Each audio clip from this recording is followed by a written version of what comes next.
In this presentation, we have talked about kinematic properties. Kinematic properties of reflection and refraction describe the law of frequency, law of reflection, and Snell's law. If you talk about law of frequency, whether the incident light is reflected or refracted, its frequency does not change, which is our law of frequency. Law of frequency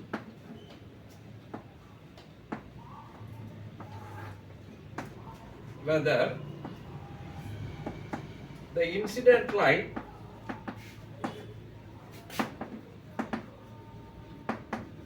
is reflected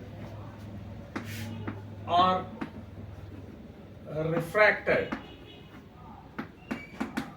its frequency does not change.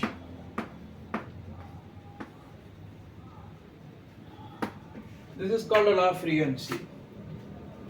See, this is a incident beam. Part of the incident beam is reflected and another one portion is transmitted, or we may say refracted. Whether the incident light is reflected or refracted, no problem at all. Its frequency does not change, which means that all the waves are having same frequency. There is no change in the frequency.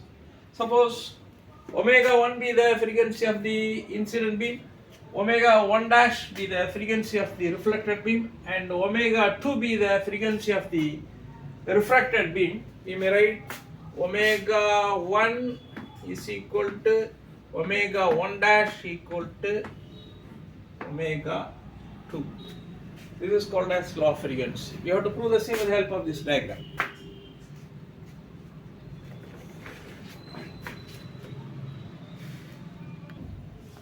Next case is law of reflection. The law of reflection states that the angle of incidence is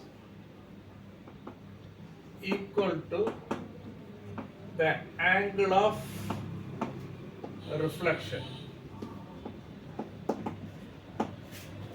Here K1 is an incident wave which makes an angle theta I with the normal. So theta I is the angle of incidence. K1 dash is the reflected beam which makes an angle theta R dash with the normal. We have to prove theta I equal to theta R dash. This is called the law of reflection. Law of reflection states that the angle of incidence is equal to the angle of reflection. Next case is Snell's law.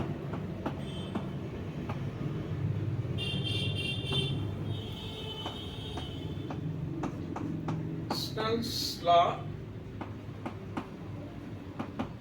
states that sin theta I divided by sin theta R, which is equal to n2 by n1. Here theta I is the angle of incidence, theta R is the angle of refraction, which is in the second medium. n1 is the refractive index of the first medium, n2 is the refractive index of the second medium. Now we have to prove all these three with the help of this diagram.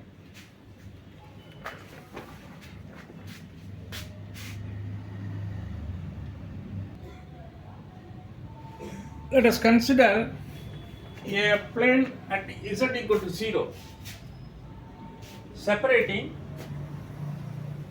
homogeneous non-conducting isotropic media. Separating two homogeneous non-conducting isotropic media. See, this is medium 1, this is medium. These two are separated by this line. The incident wave with wave vector K1 makes an angle theta with this normal. The normal is along the z direction. Now we have to write the electric field for the incident wave. For the incident wave,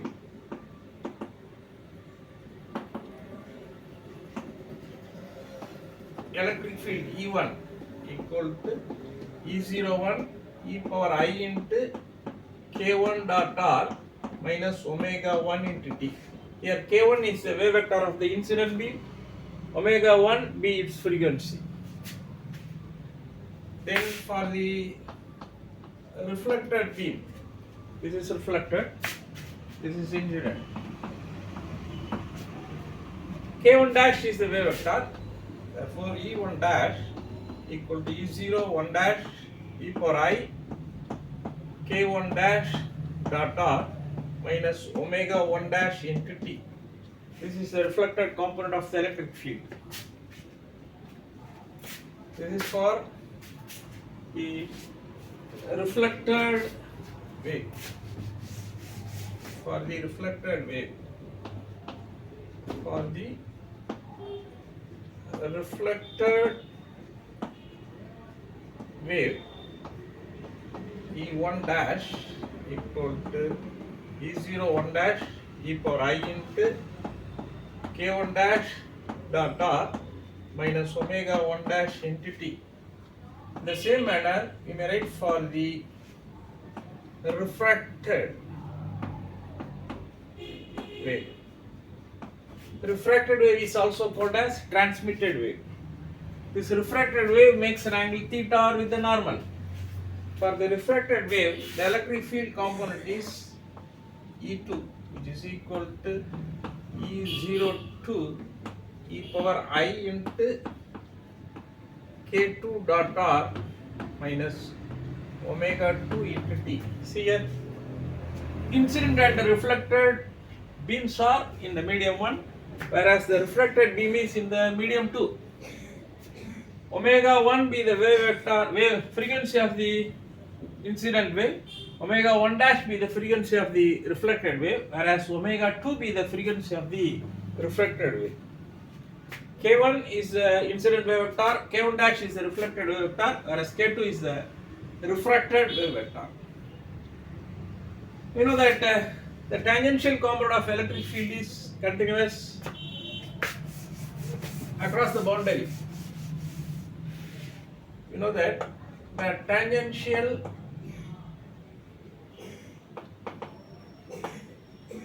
component of electric field is continuous. This is the boundary condition. E1 tangential plus E1 dash tangential equal to E2 tangential, because C1 and E1 dash are in the medium 1, E2 is in the medium 2. Therefore we can write E01 e power ik1 dot r minus omega 1 into t plus E01 dash e power I k1 dash dot r minus omega 1 dash into t, which is equal to E02 e power I k2 dot r minus omega 2 into t. This is a required equation. Now we may write E01 e power I k1 dot r into e power minus I omega 1 into t. This single component is separated into two compartments, plus E01 dash e power I k1 dash dot r into e power minus I omega 1 dash t, which is equal to E02 e power I k2 dot r into e power minus I omega 2 into t. See this equation. This equality is independent of time. Therefore, you may write omega 1 which is equal to omega 1 dash equal to omega 2. In this equation, the equality is independent of time. Therefore, omega 1, that is frequency of the incident beam, which is equal to frequency of the reflected beam, that is equal to frequency of the refracted beam, which states that all the waves are having the same frequency, which is called as law of frequency. Now, from this relation, we may write K1 dot R at Z equal to 0 equal to K1 dash dot R at Z equal to 0, which is equal to K2 dot R at Z equal to 0. All along this line, the value of K1 dot R equal to K1 dash dot R equal to K2 dot R. We should write the value of K1 dot R.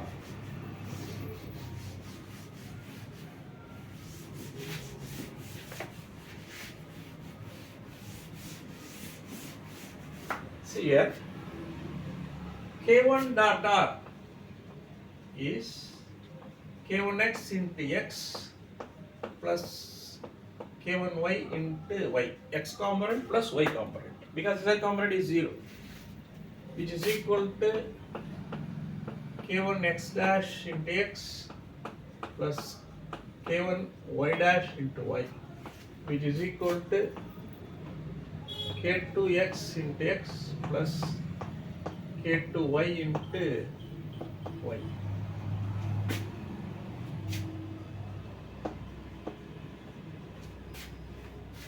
K dot R, actually K1x plus K1y plus K1z. Z component is 0, so K1x into x plus K1y into y, which is equal to K1 dash x into x plus K1y dash into y, which is equal to K2x into x plus K2y into y. We know that the incident wave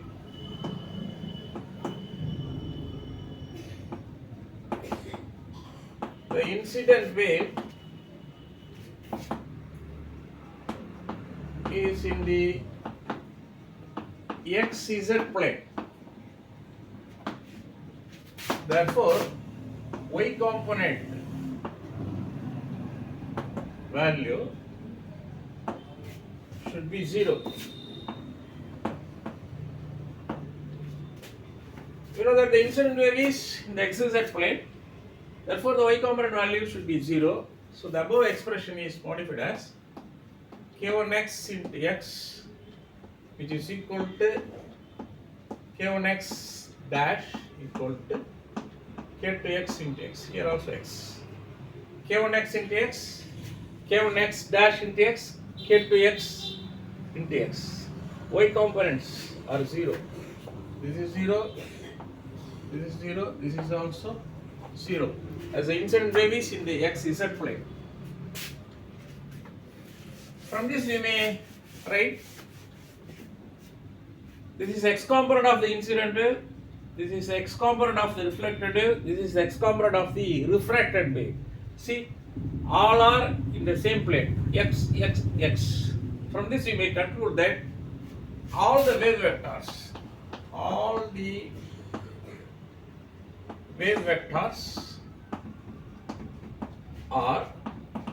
in the same plane. Already we concluded that all the waves are having same frequency. In addition to that, all the waves are in the same plane. Now we have to find out, we have to verify the law of reflection. For that, take the condition. Take this condition k1x equal to k1x dash into x equal to k2x into x. Take this condition. From this you may write k1 x into x. This is k1x which is equal to k1x dash which is equal to k2x. By cancelling x we may write the x component of the incident wave vector should equal the x component of the reflected wave vector, that should be equal to the x component of the refracted wave vector. That's the meaning for this. Now we have to verify law of reflection. Law of reflection. Further take this condition k1x equal to k1x dash. Now we have to find out the x component of the incident wave vector. So this is origin, this is Z, x component is taking its orientation here. To find out the x component, construct a triangle. Say this is O, this is A, this is B. Now consider the triangle OAB. This angle is, this is theta I, so this angle is 90 minus theta I. This angle is 90 minus theta I. From the triangle,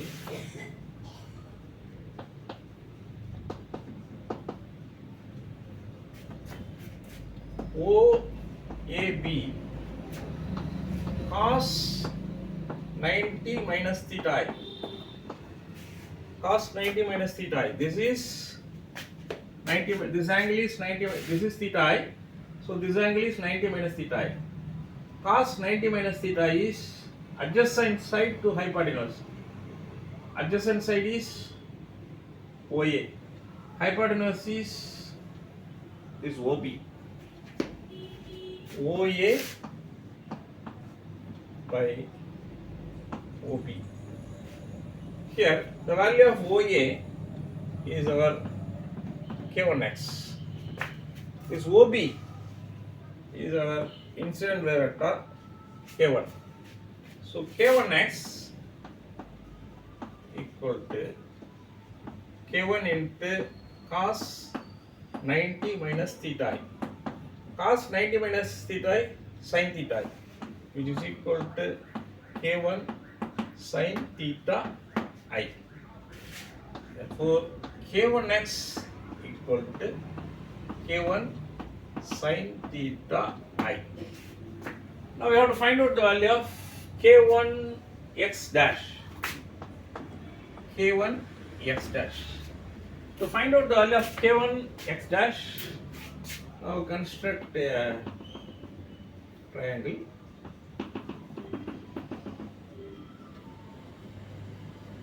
This angle is 90 minus theta r dash.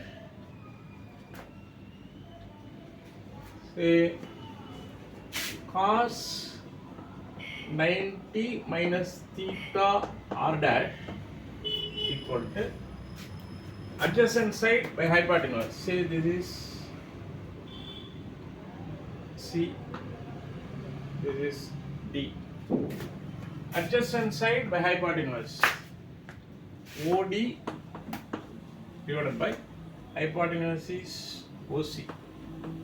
Our OD is k1x dash, hypotenuse is k1 dash. So k1x dash equal to k1 dash into cos 90 minus theta r dash, which is equal to k1 dash sin theta r dash. So k1 dash, k1x dash equal to k1 dash sin theta r dash. Now take this condition k1x equal to k1x dash. k1x equal to k1x dash. The value of k1x is k1 sin theta I. The value of k1x dash is k1 dash sin theta r dash. You know that k equal to 2 pi by lambda, v equal to mu lambda, therefore lambda equal to v by mu. Then k equal to 2 pi by v into nu, which is equal to omega by v. So k1 equal to omega 1 by v1 sin theta I.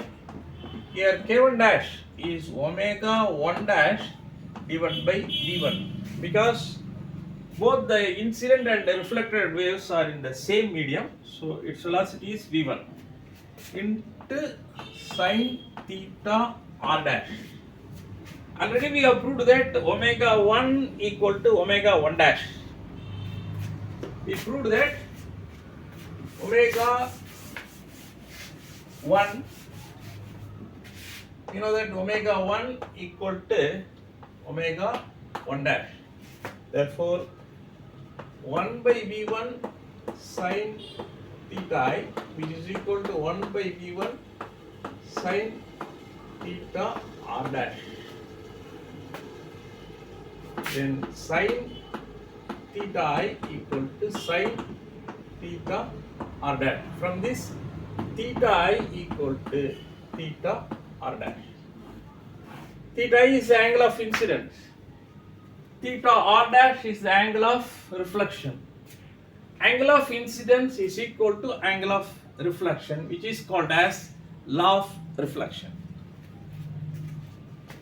Next we have to go for Snell's law. To prove our Snell's law, take this condition k1x equal to k2x. You know the value of k1x. k1x equal to k1 sin theta I. Then k2x, which is equal to k2 sin theta r. From the diagram we may get this condition. k2x equal to k2 sin theta r. By the way of constructing a triangle, this is 90 minus r, like that we may get the value of k2x. k2x equal to k2 sin theta r. We may prove the same.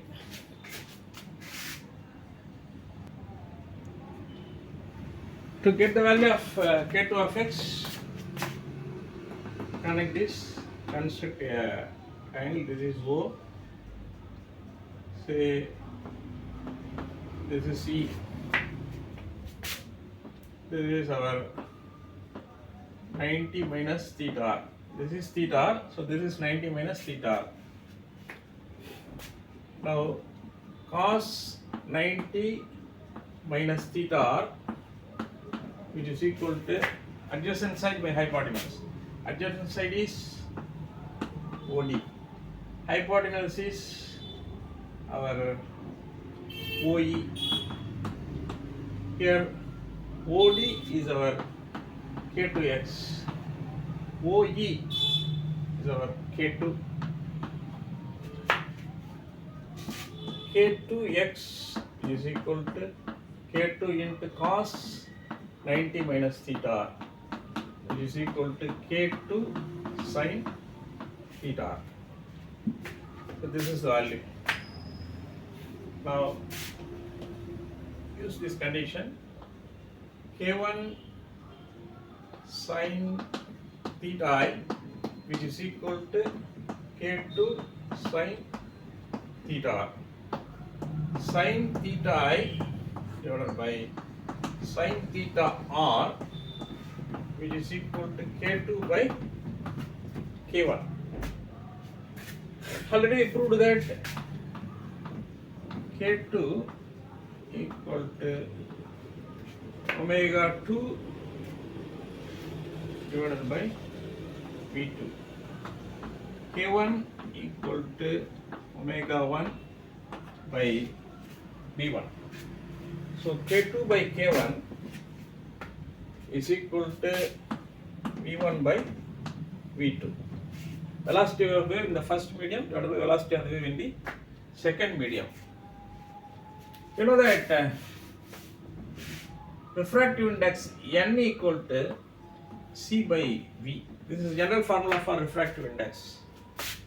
n1 equal to c by v1, n2 equal to c by v2. Then n2 by n1 equal to c by v2 into v1 by c, which is equal to v1 by v2. The refractive index n equal to c divided by v, n1 equal to c divided by v1, n2 equal to c divided by v2, and n2 by n1 equal to v1 by v2. So instead of this v1 by v2, we can put n2 by n1. Now we may write sin theta I divided by sin theta r, which is equal to n2 by n1, which is our Snell's law.